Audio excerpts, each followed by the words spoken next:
Hello and welcome, Pokemon fans. There are those who call me Bard Breaker, and it's time for another Sunday Pokemon Challenge run. Last week, we successfully beat Pokemon Emerald with only a Shuppet at a viewer request, and that one turned out to be remarkably fun. So, since that was a request, let's do one this week that literally no one has asked for yet. Today, we ask and answer the question, can I beat Pokemon Yellow with a team of only one Porygon? Okay, so future me note here, just after writing this script, literally the next day, somebody commented and asked for a Porygon run. It was true at the time I wrote it, though. Porygon is the Gen 1 Pokemon that's most well known for being asininely expensive in the Game Corner prize window, despite really not being that great. And also the seizure episode, but that's neither here nor there. We've got a stat total of 395, which puts us on par with Pokemon like Butterfree, Gloom, and Vanillish. So while not super extraordinary, it's better than our usual fare here on the channel for sure. All our points are pretty evenly spread out across all our categories too, which is nice. Our lowest stat is our speed, which kinda sucks since in Gen 1 critical hits are calculated using your base speed, but we'll definitely manage. By level up, we don't really learn a lot. We get Tackle right out of the gate, and while it's weak, it will be a same type attack bonus move early, plus our Sharpen move actually raises our attack stat. Recover is something that I haven't really used yet on the channel, and Try Attack is a nice same type attack bonus move as well, but in Gen 1 it doesn't have any of the secondary effects that it gets in later gens.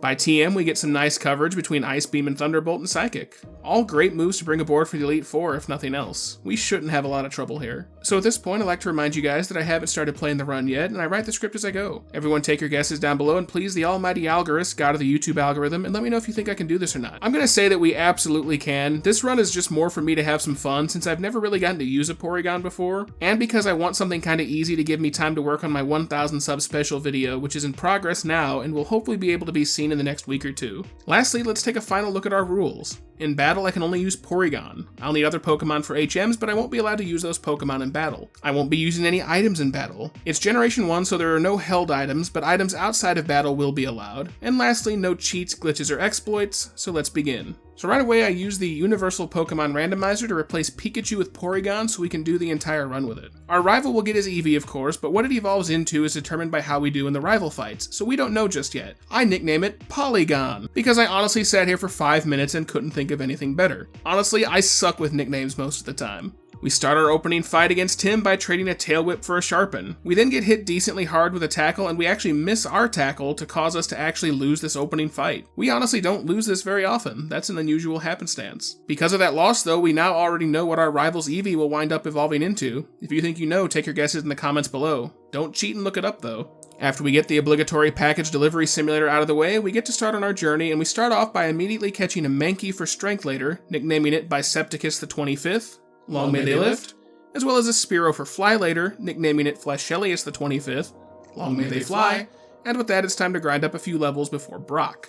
At level 12, I decide to face the optional rival fight west of town. It won't impact what his Eevee evolves into anymore, but it's a chance for some more money and experience. We go for a Sharpen to start with, and then just tackle down his Spearow and Eevee without any real issue. After our trek through the forest, we get to Pewter City and try our hand at Brock at level 14. Brock resists tackle, so we set up 6 Sharpens to boost our attack to its maximum potential. From there, we can tackle down his Geodude without much issue. Onix is next, and we have to be careful because of its move Bide, which will inflict back double the damage we do to it, but we're fortunately able to tackle down the Onix before it can do too much to us, and there's our first badge in hand. We make our way into Cerulean City and head for our rival Tim on Nugget Bridge. He's added a couple of Pokemon to his team, so we set up a few Sharpens to boost our attack, and then from there it's an easy push with Tackle through the rest of his squad.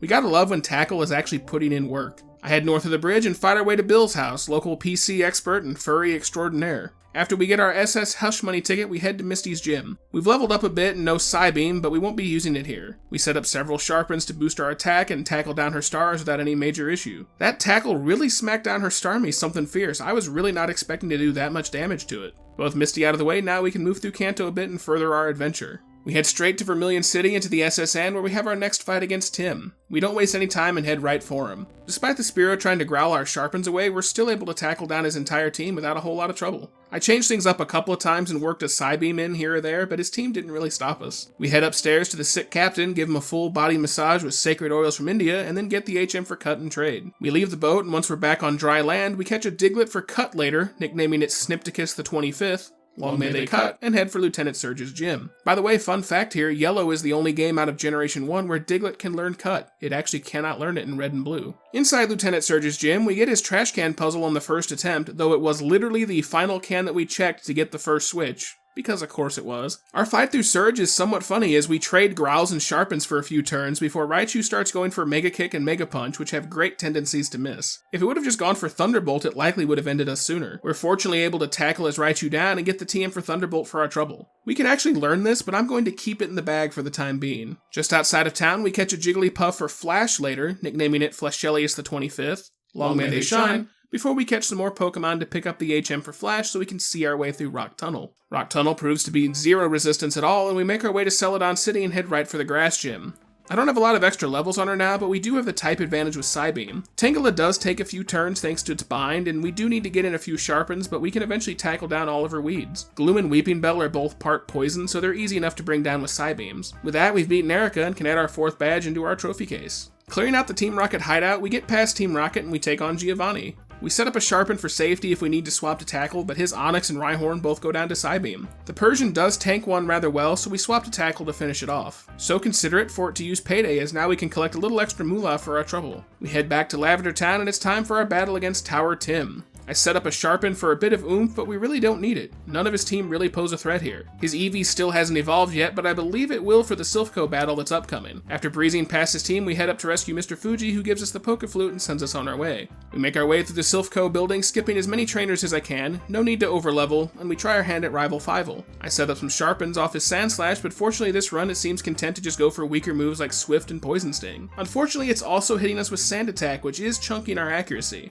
We eventually try attack and Psybeam through the rest of his team, but when the Vaporeon comes out, that's when things get interesting. Oh, congrats to anyone in the comments who guessed that right, by the way. We actually wind up missing the last of our tri-attacks thanks to all the accuracy debuffs, and we have to resort to Psybeam, which is doing next to nothing against the special tank Vaporeon. But eventually we run out of Psybeams, so all we're left is with nothing but Recovers and Sharpens. I ultimately burn through my Sharpens, interspacing them with Recovers at just the right times. Eventually we get through our Sharpens and can now just start wasting our Recovers. Meanwhile, the Vaporeon is intent to keep trying to Sand Attack even though we've had our accuracy completely lowered at this point, so it's not going to go any lower. You can actually see that while we miss a struggle, we do hit a second one, but unfortunately it lands for a crit, which actually ignores all of our attack buffs from Sharpen. I finally hit another one though and bring down the Vaporeon. Good God, I didn't think I'd have to resort to using Struggle this run. That was maddeningly brutal. We go heal up and replenish our power points at the Pokemon Center, and it's time for another Giovanni battle. And contrary to the rival fight, Giovanni is a breeze. We don't even set up any Sharpens, we just go right for Psybeam and sweep our way through his team. His Nidoqueen gives us a bit of trouble with its Double Kick, a fighting move that we're weak to, but a few Recovers keep us in the fight and allow us to get off our Psybeam to finish the fight and run Team Rocket out of dodge. Saffron. On our way out of the building, we stop and take the free Lappers for Surf later, nicknaming it Aquades the 25th. Long may they swim, and proceed down to Fuchsia. Once we get to Fuchsia, we make a trip to Koga's Poison Gym, and to no one's surprise, we take him down relatively easily. We have the type advantage over his poison types with Psybeam, and while we do get put to sleep at one point, Psybeam takes down the Venonat, and Tri-Attack takes down the Venomoth without any issue. Afterwards, we head to the Safari Zone to track down the Gold Teeth and the HM for Surf. Along the way, I stop and catch 2 Kangaskhan. I can't use them for anything, and I already have all of my HM Pokemon, but they appeared in front of me consecutively, so I threw some Safari Balls and actually somehow caught both of them. I don't know that I've ever actually caught a Kangaskhan before, let alone 2 in a row. That was fun. After finishing in the Safari Zone, we surf south to Cinnabar Island and take on Blaine at the Fire Gym. We actually lost our first attempt due to a lucky crit from Arcanine, but on our second attempt, we set up a couple of Sharpens against his opening Pokemon before launching into a Tri-Attack Tirade to finish him off completely. We did have to throw a Recover in there for good measure and to give Blaine the illusion of a close victory, but we were in a good way here, there were no real problems. With that heal up, we fly back to Viridian City. Once there, I discovered that the gym is actually still locked and realized I never beat Sabrina earlier. Whoops. So we fly back to Saffron and bumble our way through her gym to take her on. In yellow, she just has the entire Abra line, who all thankfully have paper-thin defense, so we can just try attack her down. I found it absolutely hilarious that she used an X-Defend on her Abra, a Pokemon that I believe only knows Teleport and Flash, and didn't even survive to use either of them. Now we can go back to Viridian and take on Giovanni, who immediately fissures us for a one-shot. Okay then, let's try that again. So it actually takes several attempts at Giovanni to get this going our way, and we actually lose to Fissure more than once. In Generation 1, one-hit moves like Fissure and Guillotine look at your speed to determine if they can hit or not. So since we're slower than Dugtrio, it can still one-shot us even though we're a higher level. This isn't the same in later gens. This takes some creative maneuvering and HP management, mostly thanks to the fact that Nidoqueen and Nidoking both know Double Kick, which can hit for big damage, especially if they crit. Persian is also fast enough to always land a critical hit if it goes for Slash. Eventually we get to Rhydon, and it seems it wants to go for Rock Slide and Fury Attack. Fortunately, it didn't try for Horn Drill to end this in an instant. After 5 or 6 attempts, we finally beat Giovanni thanks to our go-to combo of 1 Sharpen, some Tri-Attacks, and a Psybeam. We won't be keeping Psybeam for much longer though, we're going to be shaking things up a bit for the Elite Four. But before that, we have to get past him. And while it looks somewhat daunting that he's got a full 6-stack team, we actually don't have a lick of trouble. 1 Sharpen and Tri-Attack is all we really need. Despite the fact in Generation 1 we don't get the chance at the secondary status effects, Tri-Attack is really putting in a lot of work here. With that battle quickly knocked out of the way, we can make our way through Victory Road and onto the Elite Four. Going into Lorelei, I've replaced Psybeam with Thunderbolt, and it's no surprise that we make quick work of her water team. We're not quite high enough for one-shots, but her team doesn't pose much resistance. I did get hit hard from a same-type attack bonus Blizzard off Lapras, but our special is pretty high and allows us to tank it relatively easily. Once we've beaten Lorelei, we can turn our attention to Bruno. Going into Bruno, I actually replaced Sharpen with Ice Beam so that we have something decent for his 2 Onyxes. I could just Sharpen several times and use Tri-Attack, but let's get some mileage out of this Ice Beam. Bruno, unsurprisingly, isn't really difficult. We easily Thunderbolt his Hitmonlee and Hitmonchan as well as Ice Beam both of his Onyxes. Honestly, the Machamp is the most dangerous one here as it can hit pretty hard with submission, but we're fortunate to have our health where it is and we're just able to deal with Bruno after losing to the aforementioned submission on the first go. Time for the old Ghost Lady. And Agatha takes a few attempts. We could have used Psychic here, but I actually forgot we had it, so we're forced to use Thunderbolt and Ice Beam to get through them. Arbok and Golbat we can use Tri-Attack against, but her ghosts have pretty good special and can resist us pretty well. We're helped a lot in our victory by the fact that Agatha has random AI in Generation 1, meaning she can do a lot of different things. Sometimes she swaps out, sometimes she just uses attacks like Dream Eater when we're awake, or Confuse Ray when we're already confused. Fortunately, her random AI gives us some good breaks, and several attempts in, we're finally able to Thunderbolt and Ice Beam her ghosts and get ourselves into Lance. That would have been a lot easier if I'd remembered we had Psychic. We heal up, Elixir up, and take our chances with Lance. And to probably no one's surprise, between the Ice Beam and the Thunderbolt, we have 0 issues and one-shot our way through his entire team. That was not even remotely challenging. After healing up and topping everything off, we take our last crack at the rival and the champion. Sandslash is out first and goes down to an Ice Beam. Alakazam is next and outspeeds to hit our accuracy with Kinesis, but goes down to a Tri-Attack.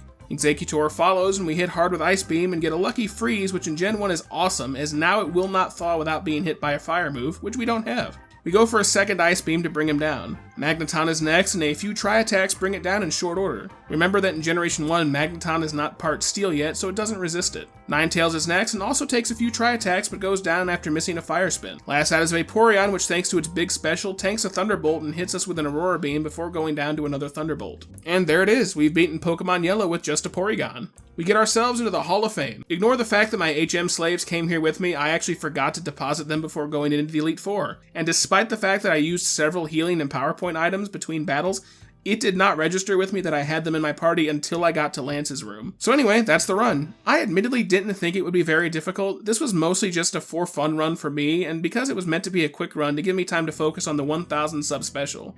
That one's going to be difficult. I hope you all enjoy it. Now, depending on if the trends continue or not, we may very well see that video in the next week. If we're not quite at 1,000 subs yet by the end of next week, then I'll have another episode up instead, but definitely within the next 2 weeks, if I had to guess. In any case, guys, thank you all so much. If you want to hang out with the community, including myself, join the Discord server at the link below. If you have any suggestions for runs, feel free to post them below or in my server. And above all, guys, if you liked the video and want to see more, like, comment, and subscribe. Ring the bell, and go catch 'em all.